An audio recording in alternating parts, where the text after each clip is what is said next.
So to replace the V3 lever assembly, you're going to open up your lever, unscrew it, lefty-loosey, righty-tighty, and then a whole bunch of stuff's going to fall out.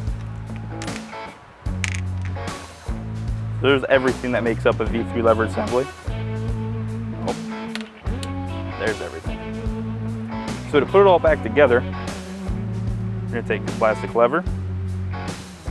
This is called a barrel. Slide those together. Take this bolt, this little knob, slide those together. Purple plastic part, doesn't have an official name. Pushes right into place there.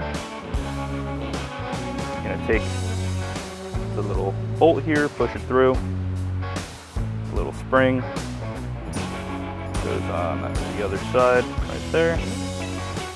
Then I usually just pinch the barrel so it doesn't spin. Line everything up. Screw it all together.